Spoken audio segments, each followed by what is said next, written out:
My talk's gonna have a relatively narrow focus on my company, Vistar Media, specifically in our history over the past decade, with our use of geospatial data at the center. Hopefully, you can see some parallels to your data journey. So, just a quick, brief overview of Vistar's industry. Programmatic digital out-of-home advertising, it's a mouthful. We abbreviate it as DOOH. So, recently we got a new VP of engineering, Bill, and he came in and, he's with us for about 5 months, and then the other day he just said to me, when I first got here, now I know what it means, but I thought you guys just really loved The Simpsons. I guess the dough, he thought it was dough. But anyway, the digital out-of-home industry is a segment of advertising, involves ads shown on screens that are not in your home and not your phone. So you think digital billboards, gas pumps, car shares, et cetera. And then on one side, we are in the middle of the transaction. On one side you have the buyers, the advertisers, and the other side you have media owners. And to tell you a little more about Vistar and just a little about ad tech in general, some of you might already know this stuff, so apologies. The main two types of platforms in ad tech are DSPs and SSPs. They're well established in most channels. The demand side platform is what we're going to be focusing on. That's a platform that services advertisers and aggregates the screens for them to access in one place. So what's next? Okay, so let's get in the time machine and go to 2014. Programmatic digital out-of-home is in its infancy. We're pretty much the only ones doing it. People are dumping ice on their heads on the internet. Happy is very popular, other things. I tried to find some trending things, but it was all like celebrity gossip. I had no interest in putting that in here, so. So basically at this point, Vistar is solely focusing on simple types of ad targeting, geo like standard geos, zip codes, countries, et cetera, and contextual targeting. What type of screen is it? What time of day is it, et cetera. So we knew we needed to break into some more advanced forms of targeting. So we knew we needed to get our hands on some data and try to build some behavioral audiences for our clients, because that's what was going on in other channels. So we have this patent here. This is on leveraging geospatial polygons for digital out-of-home specifically. So basically what it's talking about is providing a way to, at a given time in a given place, display an advertisement based on some geospatial data. So we had to do kind of real-time point and polygon during a transaction, and in 2014, there wasn't a lot available off the shelf. We could have used Shapely, we're partially a Python shop. We could have used PostGIS. We could have just gone raw and used C and libgeos. But we wanted to run these operations mid-transaction, so we needed to be really low latency. You can imagine 500,000 screens all requesting ads at the same time, and they're all doing geospatial queries. So we created a quad tree index. Most of you probably know what a quad tree is. That helped reduce our problem space significantly. And that we just loaded into memory on our application servers, and we had about an average of 25 millisecond query time for point and polys, which was great. The data that we were using at the time was actually data aggregated from cell tower triangulation. I'm sure some people in this room have seen this data. The good part is we had it, so we could use it. The bad part is it was really inaccurate. There was a ton of noise. I really wish I had a photo representation of this, because it's really funny looking. But anyway, we had this other patent to clean up that mess. So the kinds of things we found were, there was data concentrated at tower locations. So, at every cell phone tower, they would, you triangulate between 3 towers. There'd be default, we believe it was default data at the location of towers. And then you'd also have these, on a heat map, you've had these lines of data on the lines between the towers. So clearly some kind of artifact. So, like I said, unfortunately I couldn't find screenshots, but a quick funny story. As you can imagine, a bunch of 26-year-olds in a house thought we were pretty cool making heat maps out of this data, and we came to some pretty stupid conclusions at first. One example is we were looking at a map. This is before we knew about these issues with the data. There was a really hot, because it was a heat map line, next to a road, and we looked at it on Google Street View, and we saw that there were the beginnings of a construction site. So naturally, this was an audience we were building for McDonald's. So naturally, we assumed that now that the construction was obviously well underway by this point, the construction workers were going to McDonald's and they were getting food and bringing it back to the construction site. We told our CTO this, and he basically laughed in our faces. That's not what it was. It was a triangulation artifact. So this is a visualization. So these are kind of the maps we would generate to show clients as a visual representation of the behavioral audience. So for example, this is a point of interest-based audience. So an example would be like, pretend I think those dots are actually Equinox gyms maybe. But the idea here is, here's the gyms, here's where else the people that go to the gyms go. So these maps don't look particularly helpful. They're really noisy. And we had to do a lot of like thresholding to make sure that we were only getting the right geometries to target on. We also had this home versus work stuff. This is about 10 years old at this point. And then finally in 2016, we got some better data, GPS data for mobile devices from a couple of different partners.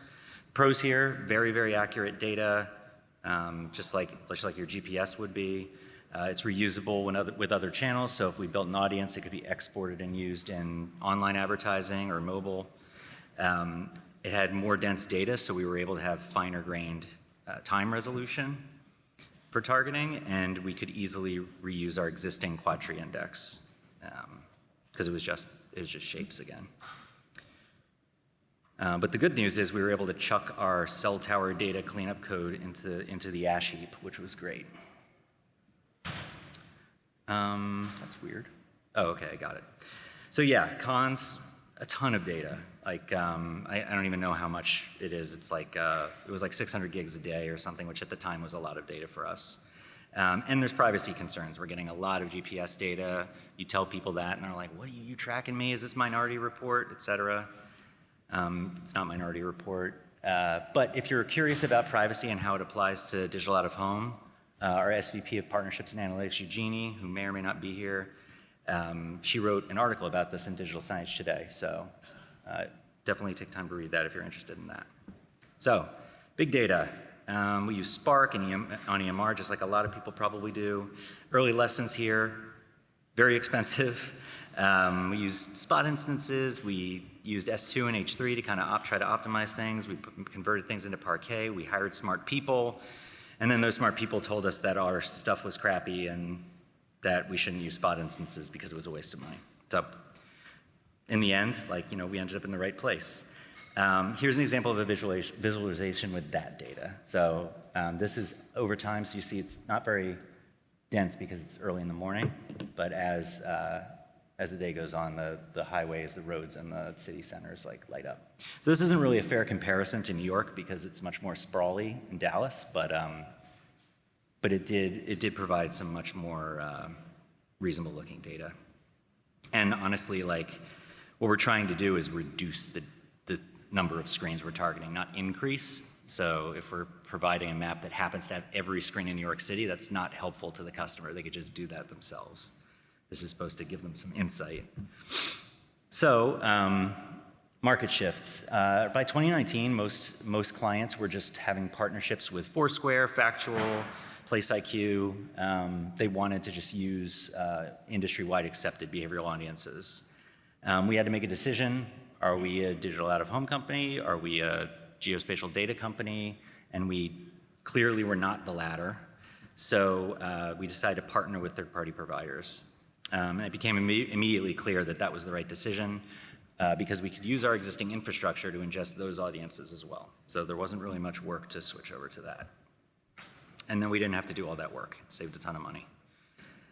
So that's the core competency part. So our mission is to power and enhance every transaction in the global digital out-of-home industry. So our core competency is then taking that, in this context, is taking that data that we do not generate and expertly applying it to digital out-of-home because we're the ones that know about that space. So we built the infrastructure to be data source agnostic, so we were able to ingest that no problem. But a big ask from our sales organization, from our executive leadership is visualizations, because that's what sells ads to clients. So the old audiences that I showed, they were based on time-bucketed geometries, as I mentioned. There were millions of data points at very high density everywhere in the country that was populated. We manually generated the roster tiles, so we had full control over how good they looked. And then the new audiences, we changed our strategy. So we're using pre-baked audiences from third parties, and we're scoring our inventory, our screens, based on those audiences. So what we end up with is just a list of screens that this advertiser should target. So we're talking about the order of thousands of data points, very spread out. And all we know is the location of the screen. There's no more interesting geospatial data there. So visualizing it was a challenge. So we're in the middle of this now. It's a top priority thing for us right now is to visualize these new audiences. This was our first pass. It's pretty rudimentary. It's just like a heat map, but as with most heat maps, when you zoom in, it starts to look really bad. Let's see. So the path we took is, on this prototype, is you zoom in to a certain point, and then when it starts to look really bad, they change into circles and that are, the radius is determined by the score.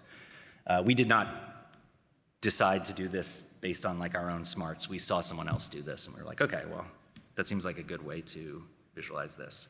So the stated, and this is a quote, the stated ask from our sales team was to make sick maps. Actually, a funny joke is in Jira, our 5th ticket ever from 2012 was sales team needs heat maps. So we've been chasing that dragon ever since. So the old maps were sick, and now we needed new audiences to have an even sicker visualization. So what do? Well, we use Cardo. So our product team, our design team, our business teams are currently prototyping our new visualization strategy using Cardo. Thank you to Cardo. And just so you guys know, this is using the official Cardo brand guidelines. We found a woman on the street that has a Cardo face tattoo. Like, it all worked out really well. And this is where it headed. So this is how it looks zoomed out. Certainly looks better than that ugly heat map I just showed you. If we go in, this is DeckGL, obviously. We're starting to see some hexagons, which, as we've learned today, is everyone's favorite shape. So going closer, and yeah. So David mentioned this in his talk about Google Maps, that DeckGL works really well with Cardo. We already use DeckGL in our applications, so it was very useful to have a kind of a sandbox playground for our business users to be able to mess around and decide what's truly sick. So that was good. All right, so going back to the core competency part, cool stuff is cool.